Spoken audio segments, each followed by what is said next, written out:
तो खबर जम्मू कश्मीर के पुलवामा से, जहां सीआरपीएफ बंकर पर ग्रेनेड हमला हुआ है। एसबीआई पुलवामा के करीब ये वाकया पेश आया है और अभी तक की इत्तलात के मुताबिक एक सीआरपीएफ जवान जख्मी हुआ है। तस्वीर में आप देख सकते हैं जम्मू कश्मीर के पुलवामा में ये हमला हुआ है।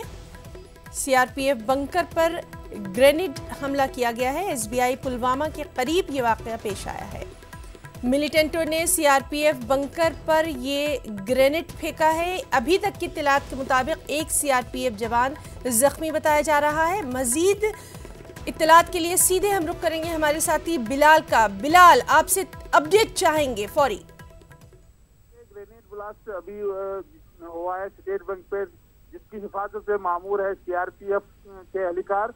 तो उस पर ग्रेनेड दागा गया। नजदीकी इसकी बस्ती है, तो वहां से खदशा जाहिर किया जाता है कि ये राइफल ग्रेनेड जो है दूर से ही जो मिलिटेंटों ने इस बैंकर पर दागा है।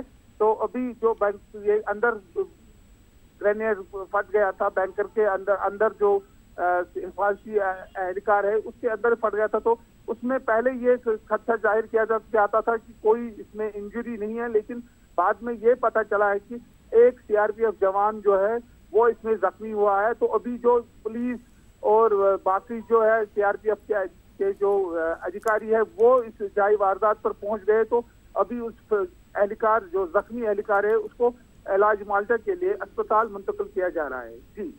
जी बिलाल, आपसे जानना चाहेंगे इस वक्त की सिक्योरिटी सूरत हाल। देखिए, ये जो कस्बा पुलवामा है इसके बीचों बीच में वाक़ा है। ये स्टेट बैंक का जो ब्रांच है, मेन ब्रांच है पुलवामा का, तो उसके जो काफी बिजी एरिया भी रहता है। तो उसके बाद जो ही ये ब्लास्ट हुआ तो उसके बाद पहले पुलिस पहुंची, फिर सीआरपीएफ के जो बाकी अफसरान हैं वो भी पहुंचे हैं जाए वारदात पर। तो अभी जो ये बाकी एरिया उसको कॉर्डन ऑफ किया गया है और तलाशी कार्रवाई भी ली जा रही है। ताहम यही खदशा जाहिर किया जा रहा है कि ये जो ग्रेनेड है ये राइफल से दागा गया है मिलिटेंट के जरिए।